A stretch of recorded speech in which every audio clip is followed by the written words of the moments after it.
Welcome to another episode of Acts of the Blood God, an independent RPG podcast. I still remember how to do this. I'm your host, Kat Bailey. Joining me, as always, my lovely co-host, Nadia Oxford. Yes, Kat, you're doing okay. I was the one who screwed up last week, so you don't have to absorb anything. You don't have to absorb my failure stick. Oh no, what happened? I want to know, actually. I don't know. Something went screwy with one of my, I can't hear anything, out of my headphones if I plug it into a USB port, including, through the Yeti. So I don't know what's going on with that, but all my USB ports are fine. I can hear it through my headphone jack, thankfully, but it's just what the hell? It's some gremlin running around my house doing shit, and it's just, I'm tired of it. Just crap. Well, I'm glad everything works now. That's a relief. In a way. Also joining us, our equally lovely co-host, Eric Van Allen. Everything exploded last week. You know, it couldn't be worse. Not Poe is telling me.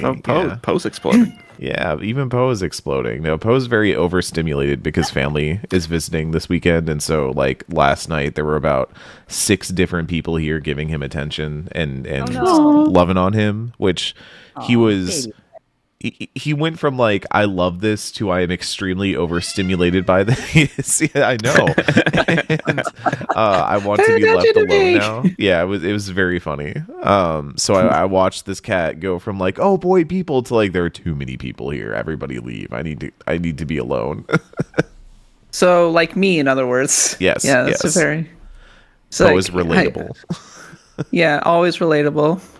And finally, joining us, our special guest, John Carson. Hello. Hey, thanks for having me. I think I've been a Blood God charity stream exclusive until now, so I'm happy to be on the main show for once, the flagship. Just in time for the 10th anniversary. It's crazy. Yes. I'm old. We're all old. I also see we're a all cat 25 behind at heart. you. Yes, Yeah, we are. this is Zoro. He's cleaning himself, so excuse him while he's being very cute. Very cute. Yeah. Behold, the ravages of age. he's also old. Aww.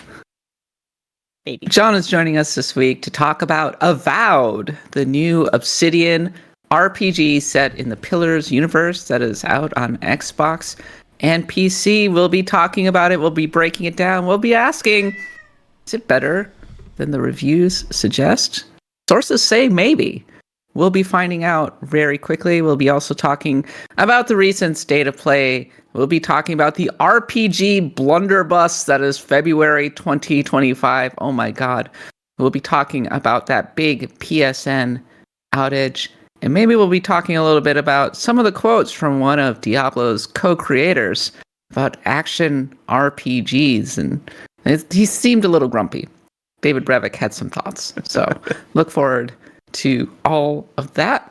If you enjoy the show, please consider supporting us on Patreon at patreon.com/bloodgodpod, where for just $5 a month, you get the show ad-free, you get access to our Discord, you get access to the premium version of our newsletter that goes out every other Thursday, and many other things as well, including bonus episodes. And, of course, we also have our Pantheon of the Blood God, and the monthly game club is on now. It's Cyberpunk 2077. Come on over and play Cyberpunk with the Acts of the Blood God fans. We'd love to have you. Please subscribe to the newsletter over at bloodgodpod.com. The free letter version of our newsletter will be hitting your inbox. It's been getting rave reviews. People love it. They said it's like a slice of the old internet, Nadia. Yeah, I'm really actually quite happy with how many people are literally reaching out and telling me I love this. Thank you so much for bringing back a little bit of the old internet when we had web rings and frames and banner ads. Remember banner ads? Good thing it didn't get worse than that. What's worse than a banner ad? Yes, this past week, Eric shared his impressions of Avowed in written form, and Nadia has previously done a retrospective on Evo, among other things. And of course, you get lots of headlines, you get RPG music recommendations. Go check us out. And finally, we stream every Saturday at 9:30 a.m. Pacific. Our weekly recordings, twitch.tv/bloodgodpod. Please like and subscribe. Okay, let's talk about Avowed, the latest Obsidian RPG. It's got an 80 on Metacritic. Reviews are a little all over the place. We've had some questions about it over the past couple years since it was first announced, I think maybe 5 years ago, I want to say. It is initially people thought, wow, this is going to be like Skyrim, but by the Obsidian. Cool. My friends, it is not Skyrim. It is kind of a different thing, but that's not a bad thing necessarily, is it, Eric? No, I think the way we were talking about it, and Carson and I were both playing this early and kind of chatting about it as we kind of poked away at it. And I think I remember comparing it to Xbox 360. I was like, this is like the Xbox 360 era of RPGs never went anywhere. And those like kind of tightly designed Vampire the Masquerade Bloodlines-esque games where you kind of have these large zones and hubs that you spend a lot of time in and eventually move on from. Dragon Age Origins is another one that I could easily compare it to. Not quite even, I would say, Fallout New Vegas, because Fallout is much more open world, is much more like go where you want to go. This is like you have an open world, you have an open zone, and maybe like several sequential ones of them that you can wander around at your own free volition, but like you're kind of doing stuff on a path and branching off and going where you want to go while you're on that path. And I wouldn't call it Skyrim, where it's like, see that mountain, go to that mountain. But I think it's better for that. Yeah, Totally agreed. For me, the game it keeps on like reminding me of in I guess vague ways is, it's not Skyrim. It's closer to Mass Effect for me. Like you are going to like specific places. Like you have companions that you're traveling with. They have like their input on everything, but you're going to a handful of locations and really just like figuring things out in each of those places. Like every location has their own little they have their history, they have their political affiliations, all of that, and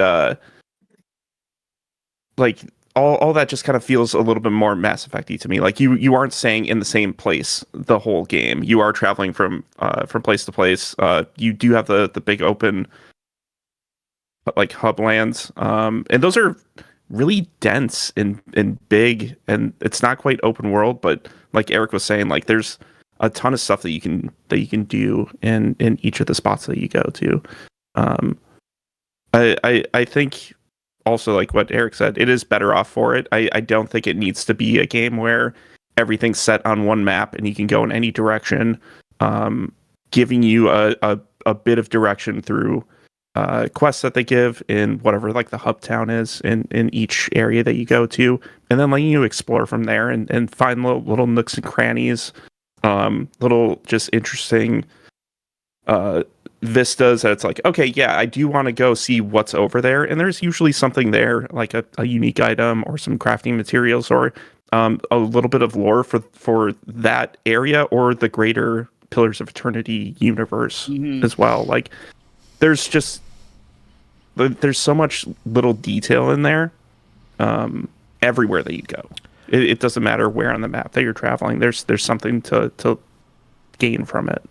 And I think I think it really like wants you. I think Avowed and Obsidian really want you to explore and do stuff and have that feeling that like you will be rewarded for going where you want to go and seeing what you want to see. And that was kind of what my blog, my impressions were about, because I've only played about like, I would say about a third of the way through the game. I did not get as far as I wanted to because other games have been coming out and my time has been split in about 6 different ways.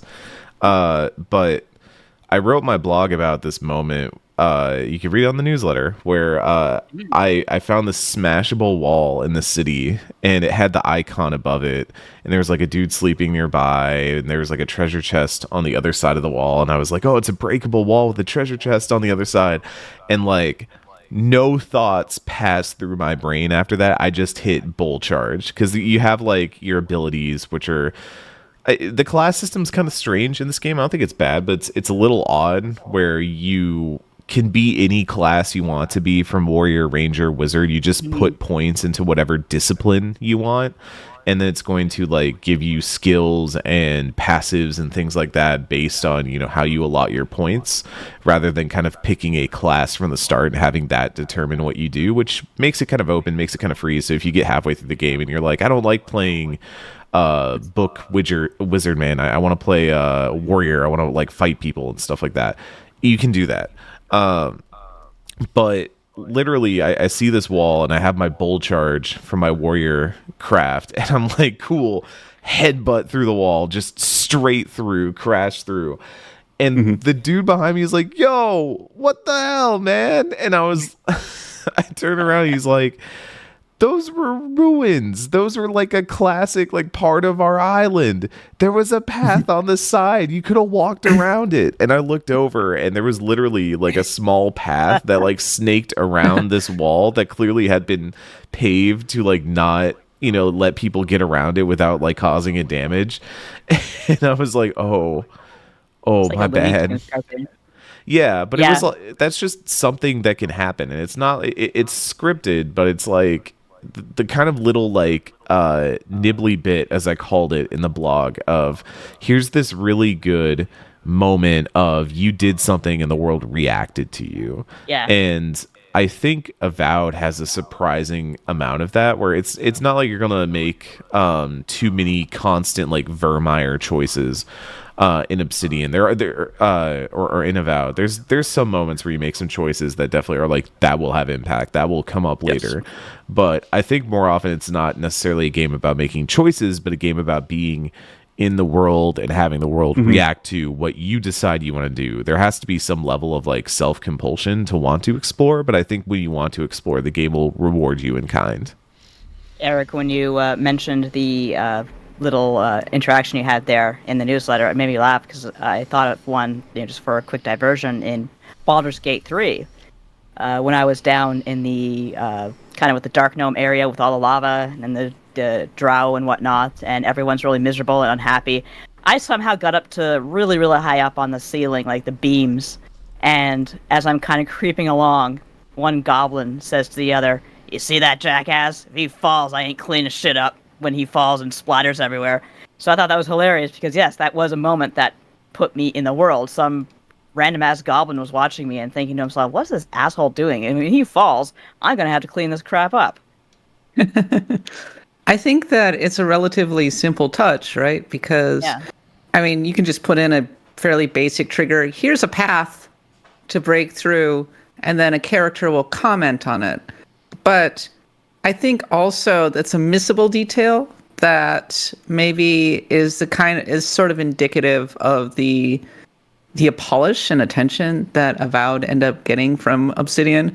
It's funny to hear you all comparing it to Mass Effect and Dragon Age Origins. Actually, it makes me think a little bit of Dragon Age The Veilguard, a game that in some ways is also sort of smaller scale than a lot of RPGs, but they spent a lot of time polishing it and buffing it and trying to add a lot of nice little details so that they could perhaps win people over, so that people wouldn't be calling them out on bugs at the very least. And the same thing seems to have happened to Avowed, an RPG that initially seemed to have been like a pretty big project, but then Obsidian maybe realized the extent of the resources that they had available to them and thought to themselves, okay, we can't do scale. We can't do full-blown open world exploration. We can't even have that many companions. We only have 4 in this one. We can't do romance. Romance is like too big for this game. So what can we do? We can make it look really nice. We can make it fun to play. And we can add a lot of little details and have a good story and have a really ultimately solid RPG. A lot of people have been saying that Avowed is a Xbox 360, a very Xbox 360 RPG. Is that something y'all would agree with? Yeah, absolutely. I think it's a little bit more than that. I think it takes a lot of those ideas from where these grander RPGs started to come out on 360 and really extrapolate more from that. I think you have a lot more immediate consequences to your choices in this game than you would in like Mass Effect or Dragon Age. Like those games were more concerned with where your choices are going to land after like one or two more games. And in this, it's a lot of your choices, big and small, like you will see down the road, even like a few minutes later, a couple hours later. I found characters from the first town of Paradise that you're in that I helped like relocate for their safety in a zone like 20 hours later, and they were just chilling there. I'm like, oh, I recognize those people. I want to talk with them, and they're like, oh, hey, thanks for helping us out back there. Here's some armor for you. There's a like that's not like super consequential, but there are a bunch of moments like that throughout the game where it feels like your actions actually matter.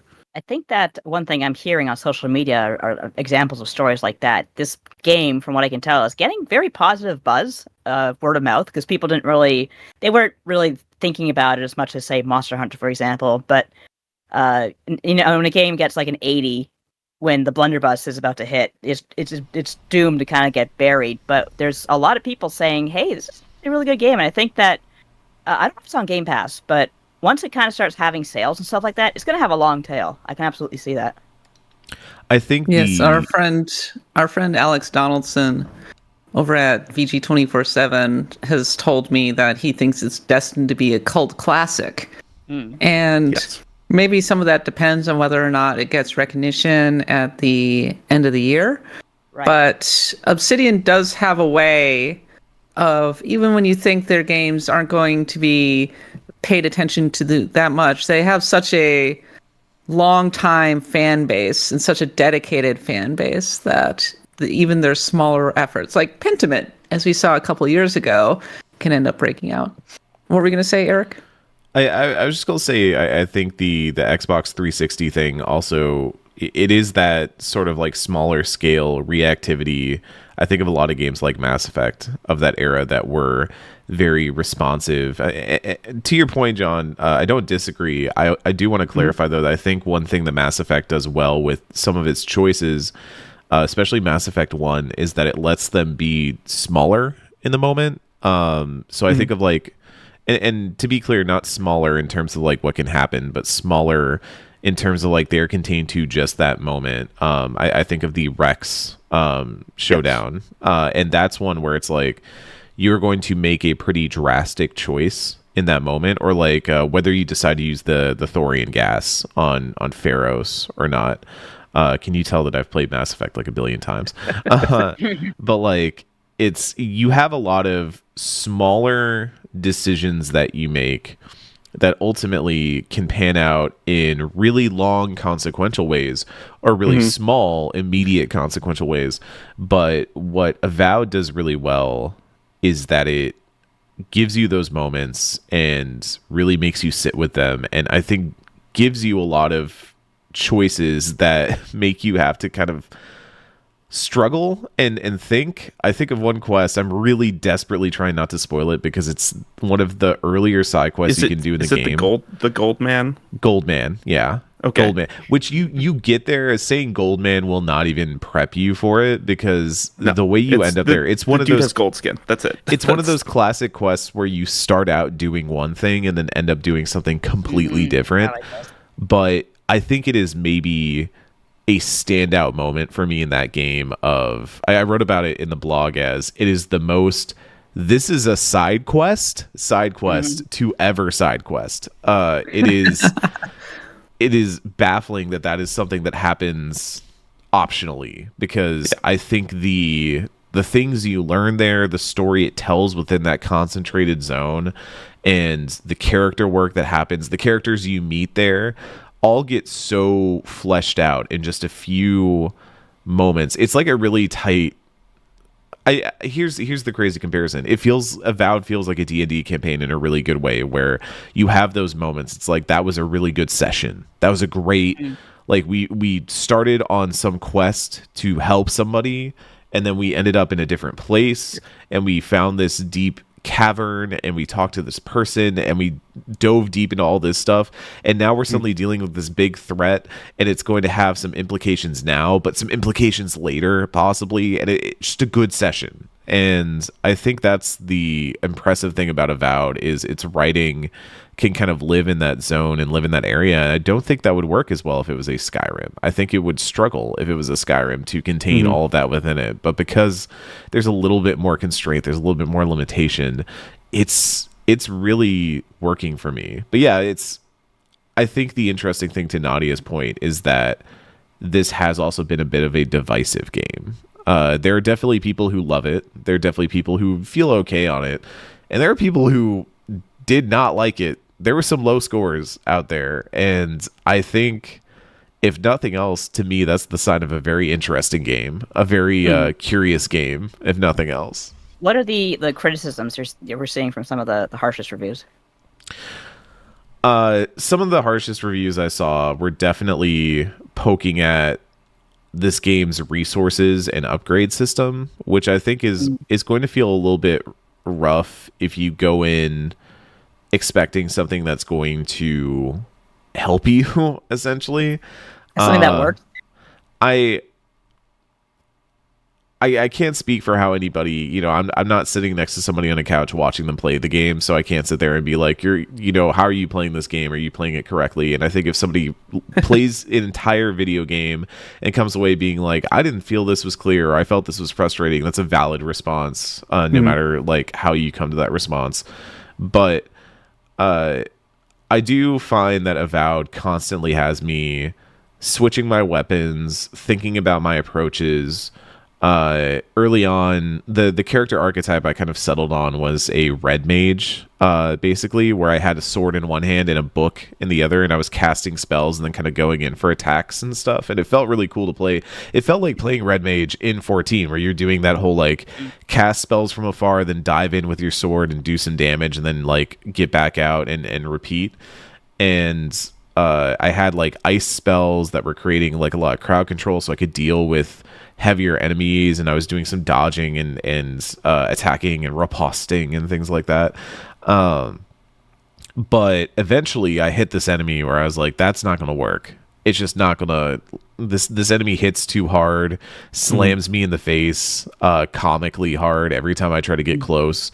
I need to play distance a bit more, or I need to bring a shield and maybe start trying to parry his hits instead, so that way the dodge window was a little too rough for me, especially with some of his moves, but maybe if I parry I can get through that. It's a game that wanted me to change up, to switch up. It would give me named weapons and magical weapons to be like, hey, here's something else to try. And so for a while I put the book away and pulled out the gun. And I had a gun. If we're using that same gun. The zappy gun, the electrical zappy gun. Oh, we love zappy gun in this house. Yeah, zappy gun did work for a while. And I do think it's a game that the upgrade system's kind of weird in that you don't really you upgrade weapons over time, and it has like a weird rarity sliding scale where you kind of pip it up tiers, and so you can take a common drop up to like a rare drop and things like that, but then you also get mythical like named weapons, and it's a little unclear at times, I think, whether you should stick with a sword and keep trying to upgrade said sword, or if you should just eventually ditch a sword, which you've already invested some time and effort and resources into making good because you just got something else, and you should probably just switch to that. And I think that can be a difficult thing, and I feel like some of the responses I've seen coming out about upgrades might be a little bit in response to that, but also finding the resources for upgrades for rarer weapons or more difficult to find weapons is difficult. And so it is a game that has a lot of optional content, but I do find if you want to make your life easier, that optional content is probably stuff you should do, because otherwise you're going to spend a lot of time looking for stuff. My impression was that magic is pretty strong in Avowed because it starts you off right away with, a stick You can beat people over the head with it. Mhm. Yeah. And if you get too close, the melee system is actually fairly involved in terms of blocking, and you can get overrun pretty quickly by enemies. And a lot of enemies are coming at you right in the early going. And magic is just a really good way to crowd control, and you almost immediately get access to fairly wide variety of spells, and you can burst enemies down very quickly with it.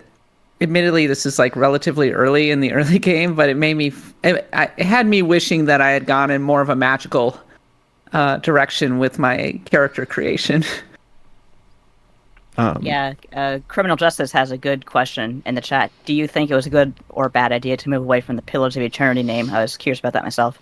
I would say it's good. So this is my first Pillars game. I had not touched Pillars 1 or 2 before this. And I knew Avowed was part of the universe, and that's always tough to jump into a series that's a few entries in. Yeah. This game really made me interested in the Pillars of Eternity universe. I think it's a very good starting point for anybody just jumping in. Like, breaking it off completely with a different name, I think is very, very helpful. Just for that mental barrier. And once you're in there and you start hearing about like events from Deadfire, they talk about Deadfire a lot. And like the stuff that happened with the gods and all that. And it makes me want to go back and play Deadfire.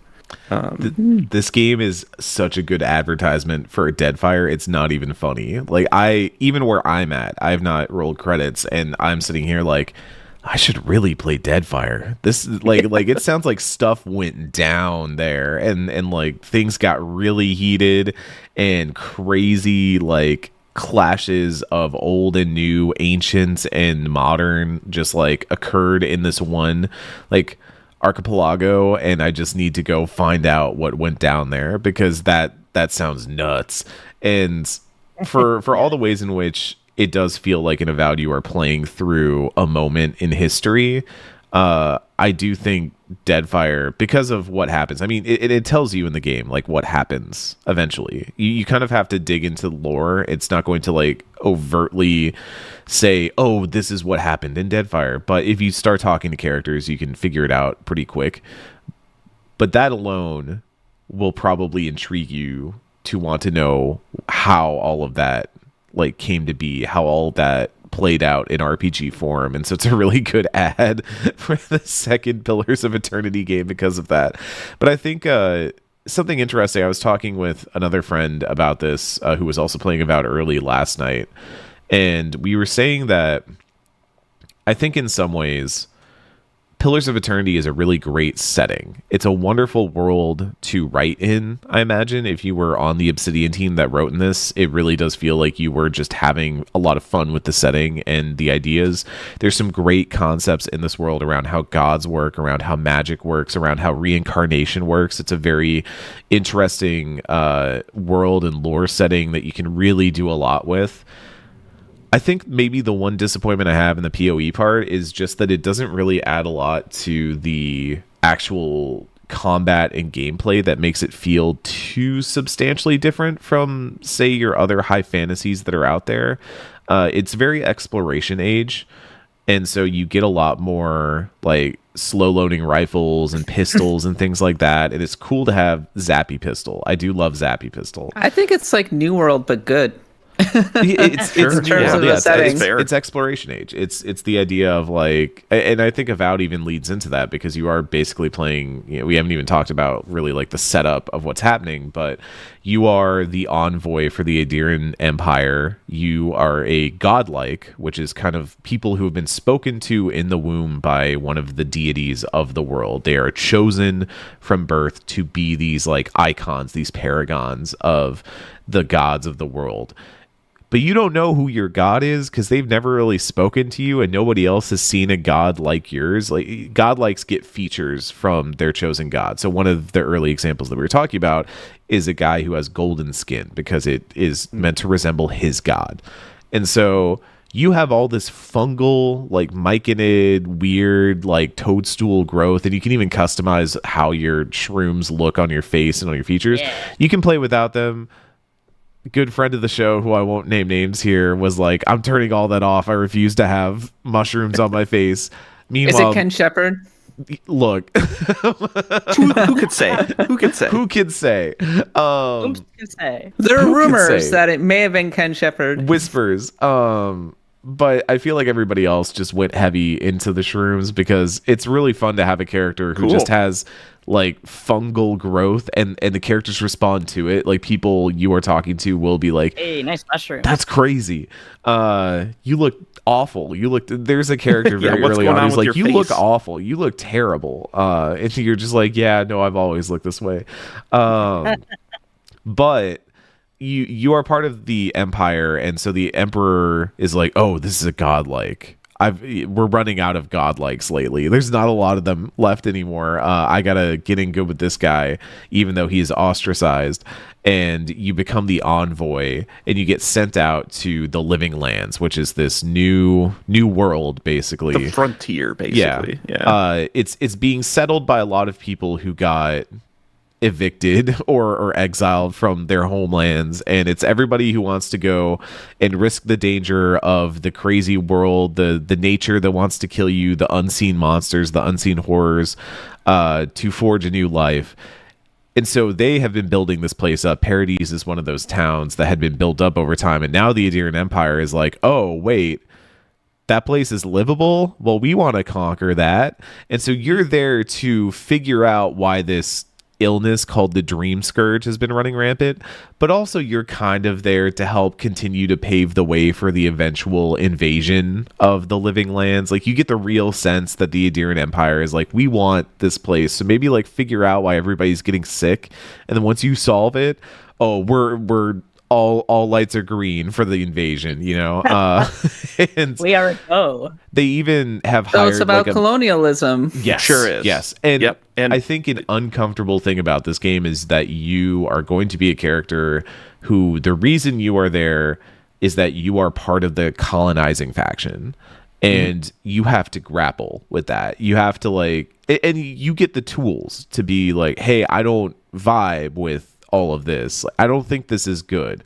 And you can easily play a character who is there as the envoy, but does not vibe with what the Adirian Empire is doing. There's a lot of very early side quests that have you doing things where you can make choices that the Adirian Empire would not vibe with. But it is still a game where you're going to be playing that type of character. I find that really interesting and compelling. I think Obsidian does stories like that well. They did Tyranny, right? They were the Tyranny studio. They did, yes. And that's another game where it's like you're going to play a character that is a problem, is not a a lawful good character, but you're going to get a really interesting story because of that, and you have a lot more role-playing space because of that setup. And I think that's what makes Avowed's story really, really interesting, and these godlike moments really, really cool. And you get a lot of moments where you get to establish your character and get to play into your background and really get to wrestle with who you are as a person, because this whole time you're an envoy for an empire you might not like. You're a godlike whose god is not speaking to you, although once you reach the Living Lands, something Something's in your brain. starts talking to you. Yeah, very Baldur's Gate 3 tadpole-esque. And everyone around you is kind of out for their own good. You have the locals who are anti-authoritarian. They don't want to work with the Empire. You have a mercenary band called the Steel Garrote that is basically they're starting a new Inquisition and causing a lot of problems in the process. Who are also affiliated with your nation. So you have this weird the Adirians, of course, they're colonizing, but the Steel Garrote feels like an even worse version of the Adirians, or at least a more aggressive. Instigators. They got brought in like very early on. The sense is that the Adirian Empire was like, okay, we're going to go in and start establishing ourselves, and people aren't going to like that. But we're really diving in deep into this story for people who've not played it. There's deep. A lot. No, I'm telling you, this all happens in the first 3 hours, and the first 3 hours. Yeah, okay. I think the cool thing about that is you have all this text to work with. You have so much interesting nuance and depth to work with that you have this world that starts to feel rich and alive. And so it does make you want to play Pillars of Eternity. It does make you want to like dive deeper into this world, because it's clear that Obsidian is going in there not trying to just tell a story. And I promise this is not another Skyrim dunk from Eric, but it's not just a story of like, well, you could shout at dragons, you might want to figure out what's up with that. And it's more there's a very heavy text that is being told here, and I think universally across the board I was seeing a lot of praise for the writing, the characters. We haven't even talked about the characters. There's Garrus. There's just Garrus 2.0 in this game with the same voice and everything, and they once again made a really hot dude with like snake-like features. Like last time Garrus was a bird man, now it's snake man, shark man, whatever you want to call it. Yeah. Fishman. And God is he still a bless him. cop? No, he's like a vigilante, like a renegade. Oh, it's the opposite of a cop. Kind of a frontiersman. He's a mercenary dude. Yeah. Interesting. A militia man. Avowed, I mean, Obsidian has really made its bones on its writing, and I think a lot of that is by necessity, because Obsidian is a smaller studio than a lot of developers. And so what is going to be your strength? Writing and telling good storytelling. If Skyrim can hang its hat on its amazing modding community and its exploration and the sheer scale of its world, Avowed needs the story in order to make it tick. In terms of Pillars of Eternity, two very good games. The original Pillars of Eternity and Pillars of Eternity Deadfire have been out for Pillars of Eternity 1 came out about 10 years ago, and there's a lot of really interesting history behind it. So for additional listening, go check out our back catalog. It's 10th anniversary of Axe of the Blood God. Go check out our back catalog. You can find reviews of both Pillars of Eternity and Pillars of Eternity Deadfire here on the show to give you some of the background. As for Justice's question earlier, should they have kept the Pillars of Eternity name? On the one hand, I think a little name recognition can often be good, but I don't think Pillars of Eternity is exactly a household name outside of RPG circles. Deadfire was notably a bit of a bust for Obsidian that kind of left them sort of at sea, I want to say. But get it? At sea? It's about having a boat. Yeah, right? You're a pirate, yeah. But it's a really fun setting. It's a lot about your relationships with the gods and how they're affecting the world. Immortality. There's a little bit of a Planescape Torment vibe to the universe, but they also, as we were talking about, have an Age of Sail or Age of Exploration kind of vibe as opposed to high fantasy, which helps differentiate it a little bit. I think it's perfectly fine that they called it Avowed. It just, I guess we'll see in terms of whether or not it's going to be able to find the audience that it ends up deserving. If it'll end up being a cult classic, or if it'll end up being kind of largely forgotten. But I think that they did a really good job of polishing this one up and setting it apart from other RPGs.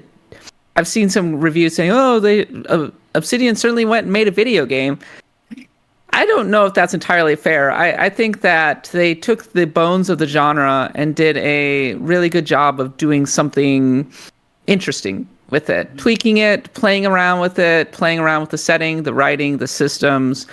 It's certainly one of the more kinetic first-person action RPGs that I've played.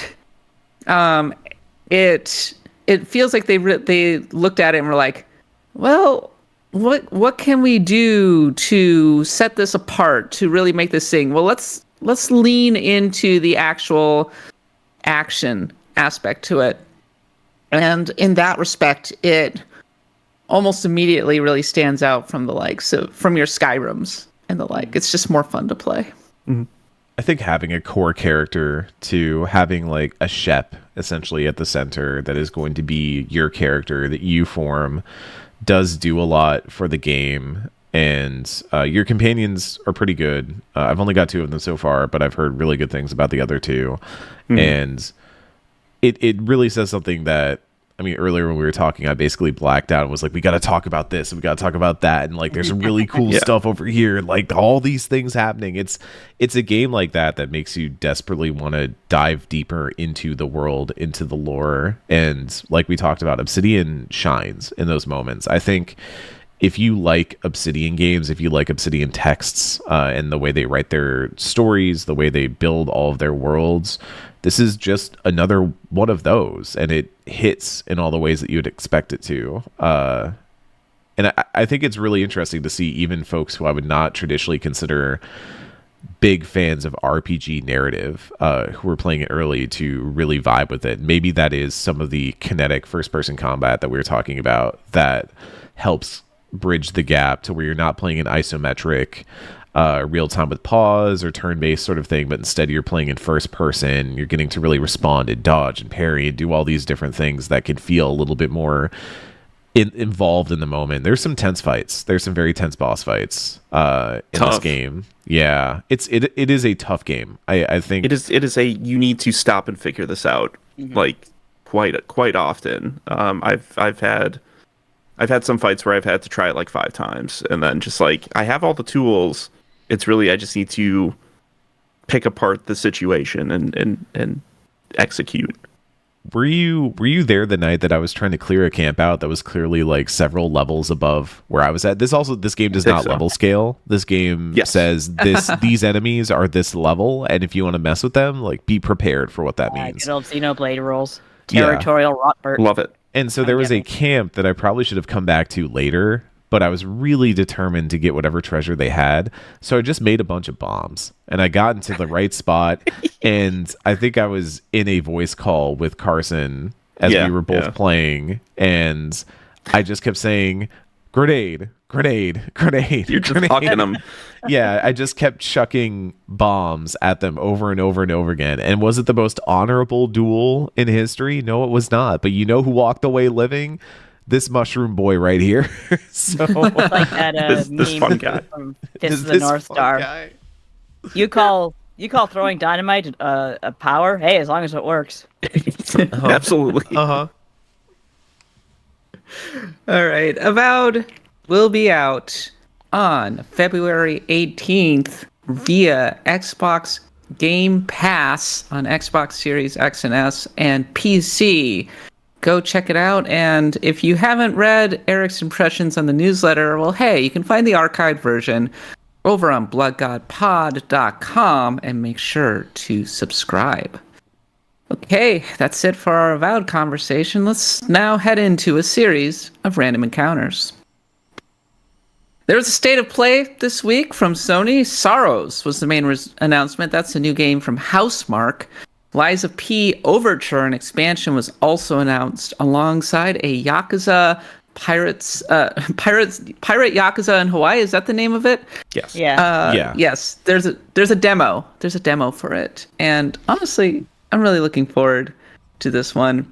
This follows one of the largest PSN outages in more than a decade. Sony has responded by offering extra days to players. Also, the Monster Hunter Wilds beta was extended for another day.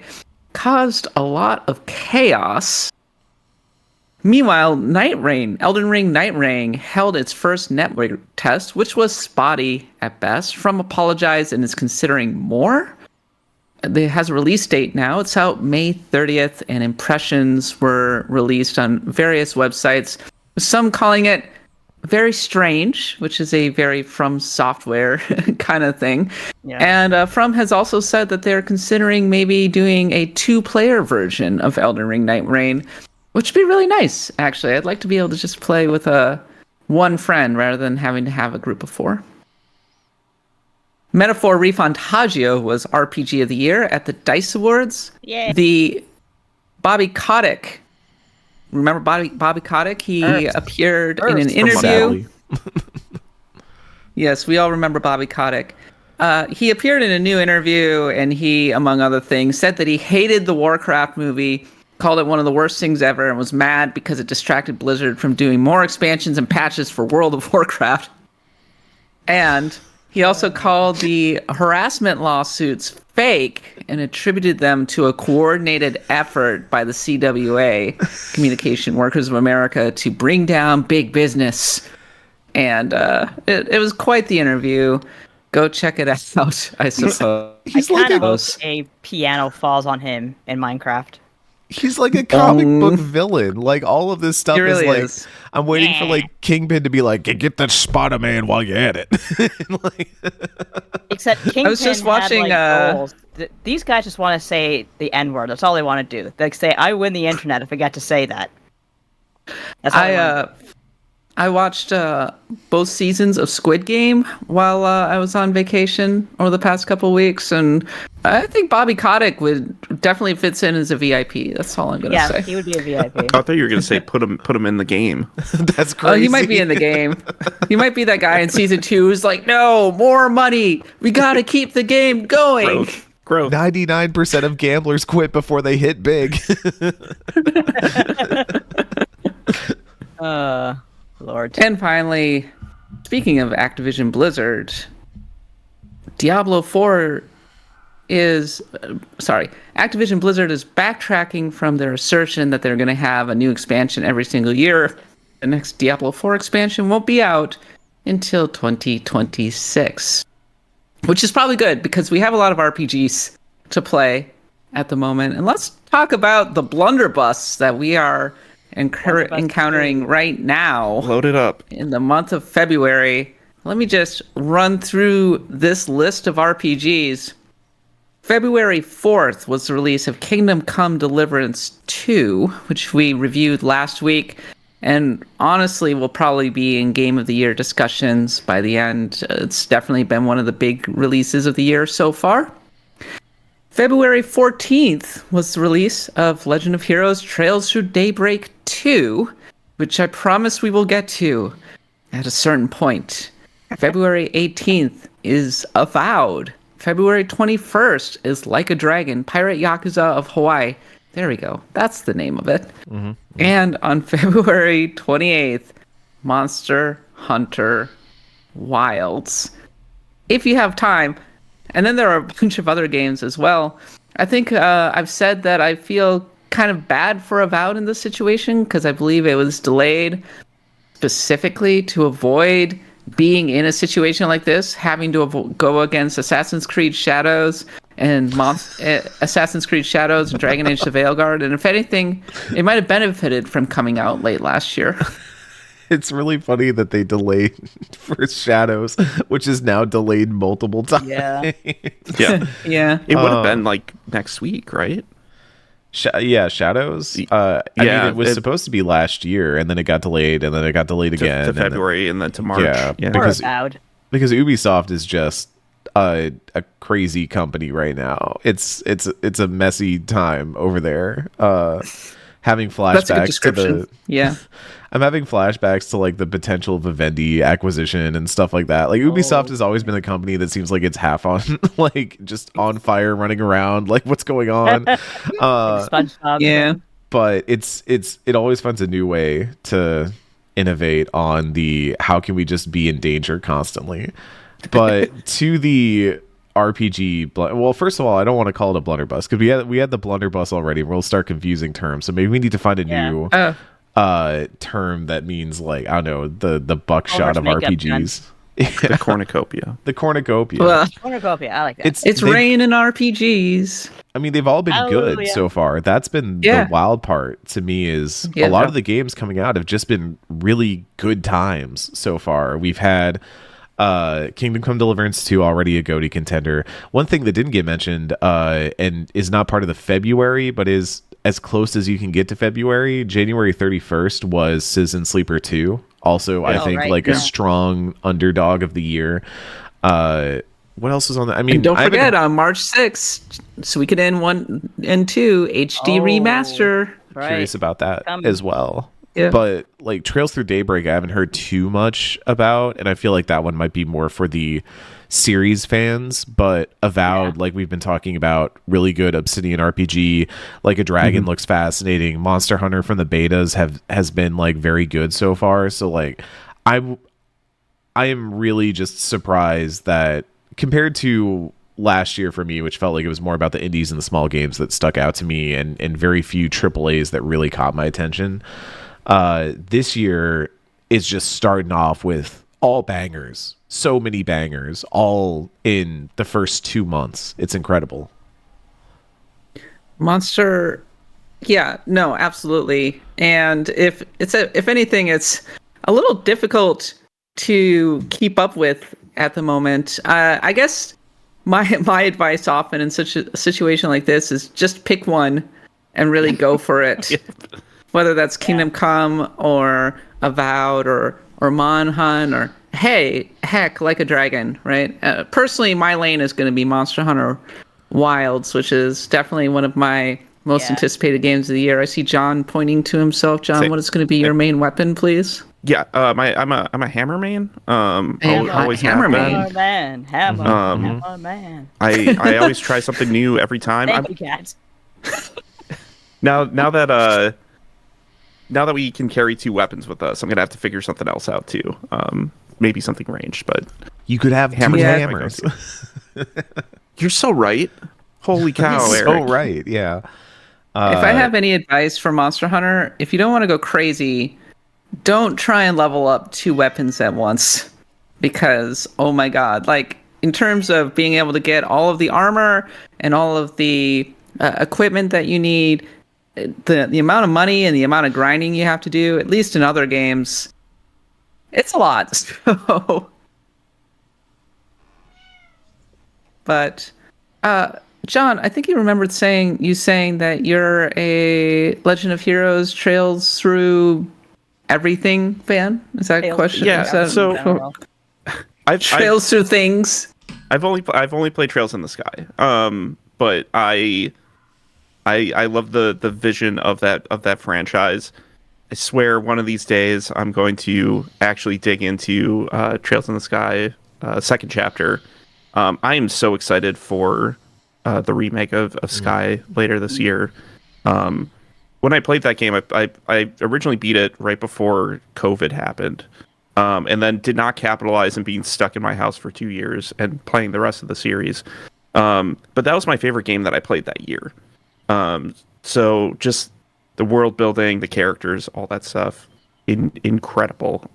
And from what I've heard from people who have played the more recent games, they keep that up and they build on it really well. So I'm very excited that, one, that series keeps on going, 2, that I have like 12 games ahead of me that I still need to play, and that they are good. So it's really like following a long fantasy series, like just a series of books. And you have to kind of give yourself that dedication, but you are getting.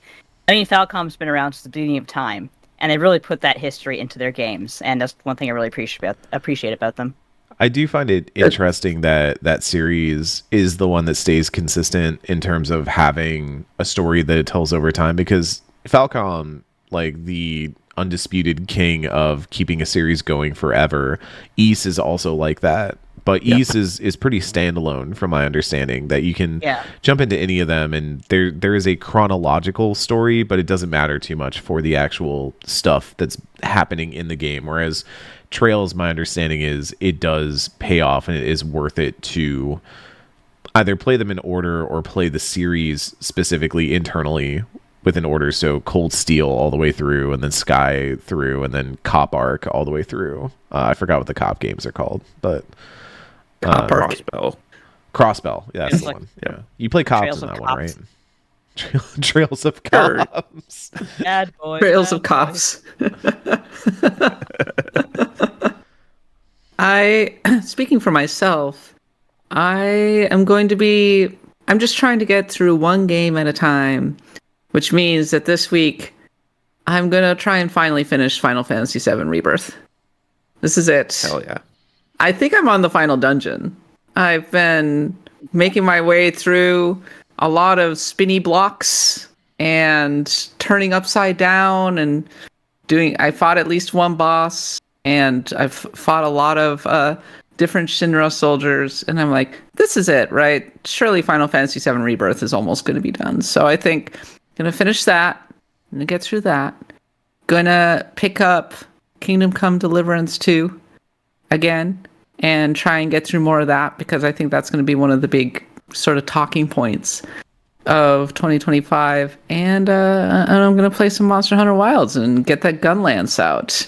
And that'll be my main co-op game. And I think I'm going to be set for a while, actually. I think that's going to carry me well into the second half of the year. One thing I'm reminded of constantly, my friends, we are in the middle of an RPG golden age. This is a real special time to be an RPG fan. Even when you look at a year's releases and you think to yourself, well, it can't be as big as 2023. The quality can't be the same level as 2024. You get a month that literally includes Kingdom Come Deliverance 2, big open world, very realistic RPG. Trails Through Daybreak 2, it's for the JRPG sickos out there. Avowed, classic Obsidian, like just a real gem of an RPG right there. And Monster Hunter Wilds. I mean, every single kind of taste is being fulfilled right now. Yeah, we should really pause games for 3 months or so, just so we can get through this. We Everyone should gets back invent to their the backlogs. hyperbolic time chamber, and you're allowed to go hyperbolic in the game time chamber. chamber. The hyperbolic Yeah. time chamber? Except We I are in come the out of it- hyperbolic time chamber. It's called games journalism. Look, Except I come out Yes. of it really fat because I've been playing games to aim ships the whole time. I think that the reason that we're in a little bit of a golden age for RPGs is that a lot of developers have just really nailed what it means to be a great RPG and what fans are specifically looking for. They know the formula. And as Avowed has kind of shown, they know how to work within that formula. And another thing that's kind of stood out to me is even these really big, very ambitious games are kind of coming out surprisingly polished. More polished than you would expect. Baldur's Gate 3 had its share of bugs, and especially toward the end of Act 3 on the original release, the performance fell off a cliff. But Larian was really good at jumping in and polishing the heck out of it, which is a far cry from, say, 15 years ago when Fallout New Vegas was released, and it was literally broken. Yeah. Just broke full scale. What the heck is this? This is a total disaster mess. I'm sorry, I have this Greatest image in RPG of all time, but also a disaster mess. I have this image in my head of you all talking about hyperbolic time chambers. I'm just like imagining myself walking out and Guru is there saying, "Oh my God, how did you get so fat?" Because all I've done is like sit and play video games. Snacks. Goku's walking out like all fit and stuff, and you come out and you're just a worse version of yourself. What'd you do? Dale, Oh, Dale, man. what did Played you all the do? Final Fantasies. I finished rewatched 14. I rewatched Full Metal Alchemist Brotherhood. You've already seen it, yeah, but like I really wanted to watch it again. Like, Nothing Have wrong I with seen that. it twice? yeah, no, that's what I would do. I would go in the hyperbolic time chamber. I'd be like, time to finally play my backlog, and I'd come out and they'd be like, "What'd you do?" I played Slay the Spire and watched anime for 3 years. I mean, that's been yeah, me. It was good. I'm in the hyperbolic time chamber right now. And you know what game is probably my most played of 2025 so far? Mm-hmm. Pokemon TCG Pocket. Hell yeah. I gave up on. I got mad at that and I said, "I'm not playing Yeah. this stupid thing anymore." I finally I am- dipped. I'm Game's finally no out. fun. The space-time expansion is out right now. And I think that the variety has improved a lot. People have really figured out how to come up with different and interesting decks. I have a Grass Celebi deck. I have a Mewtwo deck. I have a Fire deck. I have a Poison Water deck. And there are people who love to run this really annoying deck that has Darkrai and Wheezing that will just kind of roll you down slowly over time. So EXs don't feel quite as powerful. They keep layering in interesting new mechanics with the passive abilities on various Pokemon, whether it's in being able to move energy around or being able to heal you in like big bursts, so that you can't just get worn down. You can now attach items like Rocky Helmet to individual characters, which does even more damage to them. So I've actually been really impressed by the amount of flexibility they've managed to find, even within the more limited version of the Pokemon TCG card game. And then the artwork is still so nice. fan-frickin-tastic. It's Oh, just worth it gorgeous. for that. Yeah, I might go back to it. I'm just so mad at the coin flips. The thing is, I have one deck that's a coin flip deck. That's the Celebi deck. And otherwise, like, it's not a great idea to build around a coin flip deck. I think a lot of people have moved much around variance. away from that, thankfully. Which is Yeah. good, because it really does suck to be like, oh, they got a Misty and they got 4 energy and Articuno's fully powered up and I guess I'm dead. That's the end of me. Well, I would be remiss, since we're talking about card games. We do have John Carson on the show. And John Carson, you are a Magic the Gathering sicko. I'm wearing a Magic Oh. shirt right now. I believe- I was holding a Sets out. Magic card 2 seconds Yeah. ago. Aether Drift? This was Kamigawa Neon Dynasty. So what are your takes on the new Magic set, and where's Magic at right now? The new Magic set, I've had fun with it so far. I spent all last weekend at my game store at pre-release.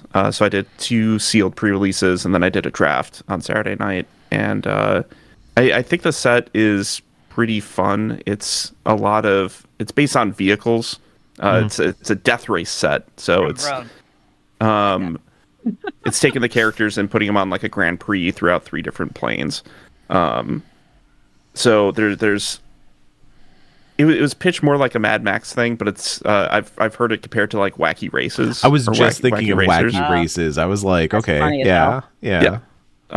Where there's like 10 different teams, and they're all vastly different. One of them's like a bunch of insects that are trying to become speed themselves. I love them. I want to be them. There's some robots that were somehow hit like some speed on their plane and burst into another part of the multiverse, and now they're trying to figure out a way to hit that velocity again to randomly find their way back home. There's a lot of cool like lore and stuff in there, but there are people who are worried about in the last year or 2 we've had a lot of sets that are taking characters that have been around for a long time, like the main planeswalkers of Magic, Chandra and Jace and Nissa and them, if you're familiar, and putting different hats on them. Like one of them was a detective set, so it was all like detective tropes and like mystery tropes. One of them was a like a 70s and 80s horror set, and kind of working within those bounds, and like introducing like TVs and like 80s style and stuff, and taking Magic out of its like more classical fantasy ideas and bringing into weirdly modern stuff that people are a little bit iffy on. So people are kind of worried about the direction of Magic itself, especially with now half the sets each year are going to be non-Magic IP. Yes. Going into one of the next big sets this year is Final Fantasy, which I'm super excited for. That looks so. I'm really excited for that. Yeah. Holy crap. look, it that's looks- the one it's working though, because so Yes. many people I know have gotten into Magic over the past year. Yeah, Maybe like Lord of the Rings was a huge thing for them. Having obviously like the Marvel stuff, they've been kind of like sewing in a bunch of different IPs, but they're doing Spider-Man this year. They're doing Final Fantasy. They might be doing a Avatar: The Last Airbender set. That's rumored. Oh shit. We might find out next weekend at MagicCon. I don't have any actual idea if that's what's if we're going to hear from it then, but like that seems like a good place to announce it. But we are in an age where Magic isn't just Magic. Magic is Magic and other IPs, and that is a little bit concerning for some people. But I think like gameplay wise, it's never been better. It's very, very fun to play. We have a new revamp of legality for the Commander format, in a way, or new guidance for the Commander format, which is the most popular way that people play Magic these days. It's an interesting time, and I could go for hours and hours, and I'm sorry for rambling so much. I'm fascinated. I'm fascinated by it because I think Kat pointed out like the very interesting contrast that exists of you have people who love Magic the Gathering and have loved Magic the Gathering for a long time, and then you have people who are coming into it now because they're drawn in by one of these crossover collaborations, or they even really like the theming. I think stuff like Bloomborough all of a sudden had people like really interested just because they were saying, it's Redwall. It's I love Redwall, but in Magic form. Yeah. I think what you're seeing is a somewhat typical dichotomy with the community, where you have a lot of the old guard who've been around forever, been playing for 10 years, 15 years, 25 years. And now you got an influx of new blood, and everybody's grumbling and going, I don't know about all these newbies. Yeah. And on the flip side, it's a totally reasonable to be like, oh God, Magic is really selling out now. Okay, a Spider-Man deck? Cool. I mean, the MCU stuff, I think, is on the nose, right? Because the MCU is another case of this was something that was considered a like niche hobby, a niche interest that eventually became big business, became big culture, and depending on who you ask, had detrimental effects on the way it was consumed. It turned into more of a consumer good than it already was. It went from a niche consumer good to a mainstream consumer good, and these are consumer goods we're talking about at the end of the day. And I think it's important to understand that, like, at the end of the day, everybody wants to participate in it, but participating in it means buying cards, means cracking packs, means playing the game, and so it is at its core a consumer good. It's just appealing now to a broader set, and we're seeing shifts because of that. And I think I can understand some level of, if you're somebody who really likes these characters in this world, maybe wants to see that evolve over time, and instead of getting something that feels meaningful, maybe you're getting, oh, here's our like not Stranger Things crossover, here's our not Redwall crossover, and then here's our actual Final Fantasy crossover. Does it feel kind of like that, Carson? Yeah, it does. I don't know, like, feelings are complicated, and like Magic at its essence is the rule set. It is the cards, it is how they play. But they started putting stories and characters on all these cards, and people started getting attached to them. I started playing about 7 or 8 years ago, and I didn't care about the Magic story, but grew to really, really enjoy it and see its history and see its importance. And there is a little bit of that, like, devoting half of your time and money to something that's not that. Seems a little bit disrespectful to the time and effort that's been put into building these worlds already. Sorry, Eric, baby. Yeah, I know, right? I was also going to point out that Robo Riley in the chat said part of it is also that the fan base just doesn't trust Hasbro. I was going to bring that up. Yeah, I think that is. I mean, why would you? They're a publicly traded company that must have numbers go up, and we have seen both in D&D and Magic. They've been just turning on the fire hose to make sure that you are spending the maximum amount of money that you possibly can across both of these games, because they're like, well, we got to squeeze people as much as possible. What else can we do? Spider-Man sets. That'll get new people in, spending all their money.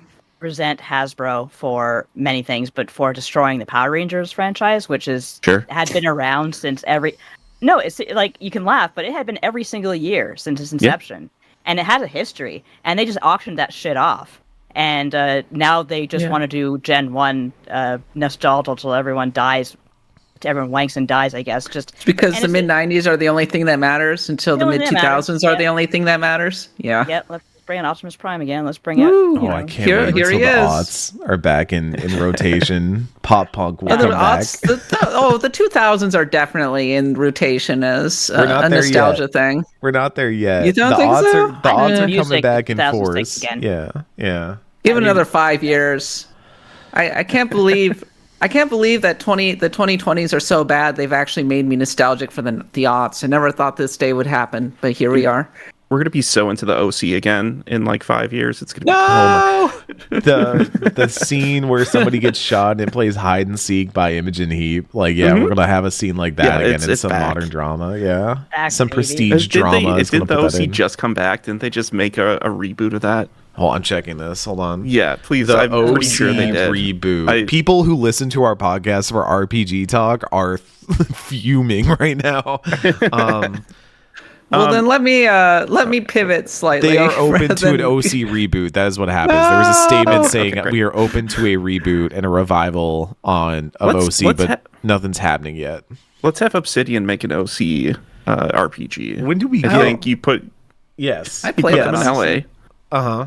Yeah, social sim RPG. It's about managing relationships. We have a history of this. Tokimeki Memorial. What is that if not the OC? What indeed? We connected those dots. I'm gonna ROM hack Tokimeki Memorial to have the characters from the OC in it. It's gonna be crazy. I have connected dots. You haven't connected shit. Eric just created an entirely new sentence. That was crazy to watch. I mean, honestly, this game would probably be really successful. It would be insanely successful. Let's call up some people. Yeah, I'll hit up. Who was it that made the Fire Emblem mod that was Gilmore Girls? That's where we got to start. That's where we get the sicko shit going. Gilmore Girls. I think it was one of the Game Boy Advance ones. Yeah. Amazing. Everyone just kind of bitching about their sex life as they take a Fire Emblem 3 coffee shops.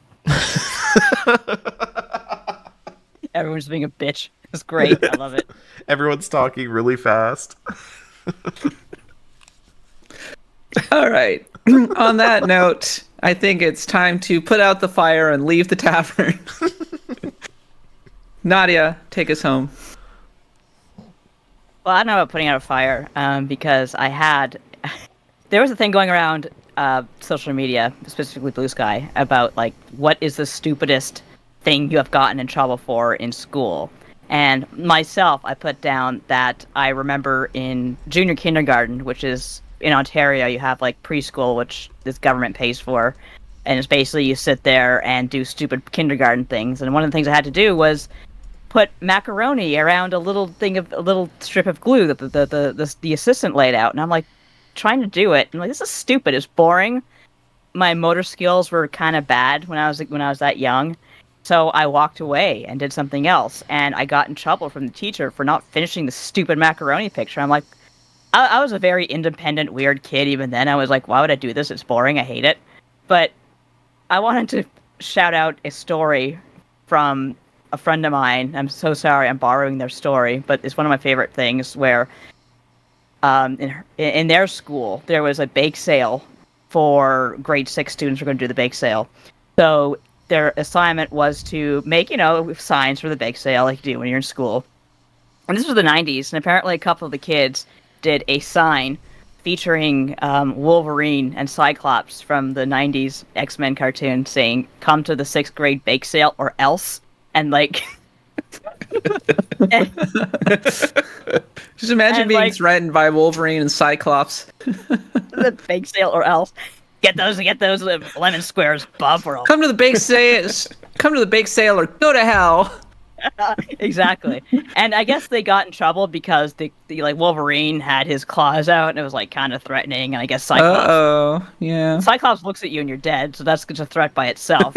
And so, yeah, they got in trouble for being too aggressive. It's just something I could get in trouble for sometimes at school. But I draw like a picture of a werewolf or something and like, why are you so aggressive? Girls shouldn't draw werewolves. Sure they can. Girls can try werewolf.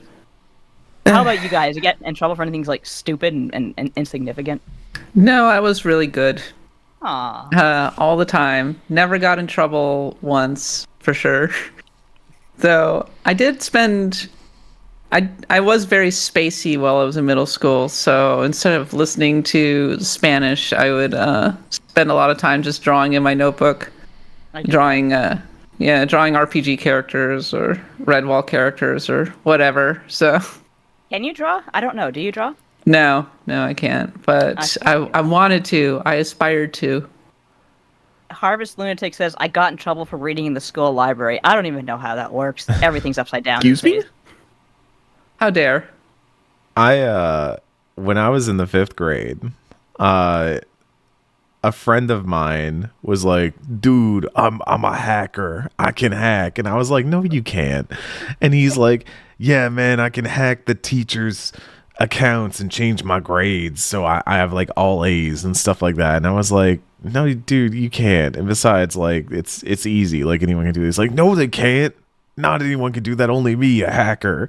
And I was like, okay, yeah, bet, watch this. And I open the login page, and the way it worked on these Macs was that everybody had users, and you just opened the drop down list and went to your name and clicked it and then typed in your password. And all the teachers were on there on the drop down list too. And oh my God. I knew that our default password to get into our accounts was student. And so in my head, I'm like, oh, the 90s. I think I know what I have to do here. So I clicked my teacher's name and typed teacher as the password, and it worked. And at this point, you're like, a hacker, dude. Our discussion... Did you hack your grades? No, hold on. We're not done with this story yet. And so at this point, a crowd had gathered around us. They were like, oh my God, he hacked into the account. I was like, the password was teacher. I logged out. Like, I didn't do anything. I just opened it and then logged out. Later that day, someone had snitched, and we got pulled into the principal's office. Freaking narc. They... Look, I was a young child, so I was probably already a little emotional about what was happening. I was in some serious trouble, as I could tell.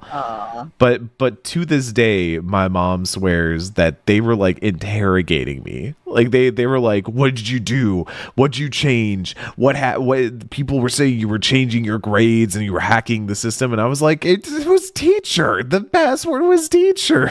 They're the one who called, not you. Change your password. And my dumb friend, who I later learned had done none of this and was completely making it all up, he was the one who got in more trouble than me. He got I think he got either a really long thing of in-school suspension, or he might have got sent to like the place where the bad kids have to go learn for a bit. There's always one of those in a school district. I've been in a couple. Put him in the raft. Yeah, The something like that, broken basically. And I got a few days of in-school suspension, which is just the worst. I don't know if y'all ever had to have that when you were a kid, but it's like you basically have to like sit next to the principal's office, and they just give you worksheets to do constantly, and they're all Sounds like terrible. boring rote worksheets, and then you go back to class like 3 days later, and none of the worksheets you were doing were what you were supposed to be doing, so now you're like behind in class. It was terrible. So yeah, that was how I became elite hacker in the 5th grade, by just using my basic skills of logic, deduction, and reasoning. And That got myself in trouble. When you mentioned the Mac, I thought about something that happened that I didn't quite get blamed for, but I was questioned about, where, you know how you could have the labels tab in the Mac, like you could, and you had all the color names, like, brown, green, yellow, whatever. Somebody, and this is very easy to do, got to that menu and changed the names of the colors to like, fuck off green. And it's yellow and shit brown, and like, you do that? No. But to this day, I love the color fuck off green. I just think about that every single day of my life. That's so good. Schools were not ready Sorry. for kids to have computers. Like I had, No, They they still aren't. aren't. They're still I had not. Frankly, they StarCraft still on, aren't, on yeah. a flash drive that I would plug in and play during biology and stuff like that. To where we'd finish our work for the day and I'd just plug my flash drive in and boot up Brood War and start playing because you just could do that. And teachers were like, "Did you install something on here?" I was like, "No, it's my flash drive. Like it's fine. Calm down." Just missed that. Just When I missed was a all that. senior in high school, we had a brand new computer lab on the senior campus that existed at the time, and the poor sweet computer lab manager who thought he could trust a bunch of 18-year-olds not to install Napster and course. like Yep. a million and start stealing the keyboards and mice and put in God knows how many viruses onto those things. I don't even know. But we Gonna were supposed download to be on those Evangelion. computers doing research on the internet for projects. So many And instead, all Gokus. people would do is download SNL clips of like the van down by the river or Celebrity Jeopardy or whatever. Celebrity Jeopardy was Yeah. 100%. Yeah. That's how I discovered Celebrity Jeopardy. Was just people would be penis, playing them my at max dear. volume. Ferguson. A penis, my dear. And that's it for this week's episode of Axe of the Blood God. Thank you so much for listening. Thank you so much to our special guest, John Carson, for joining us. As always, if you want to support the podcast, patreon.com/bloodgodpod. Get the show ad-free, get tons of bonus content, including the newsletter and access to the Pantheon of the Blood God and the upcoming side quest, which is going to be happening in a couple of weeks. Gosh, what a busy time. We're only just 2 weeks away from the 500th episode of Axe of the Blood God, the 10th year. Wow. We'll be celebrating. Don't miss out. Twitch.tv/BloodGodPod. We record every Saturday at 9:30 a.m. Pacific. We're heading now into the Axe of the Blood God post show in the Discord. So if you're a Star of Destiny, come on over and hang out with us for another 30 minutes while we talk more about Obsidian, and I have a few other topics I want to talk about. I want to talk about these David Brevett quotes, so don't miss out on that. Until then, I've been your host, Kat Bailey. Thank you so much for listening. And for Nadia, John, Eric, and myself, we'll see you next time. And until then, happy adventuring.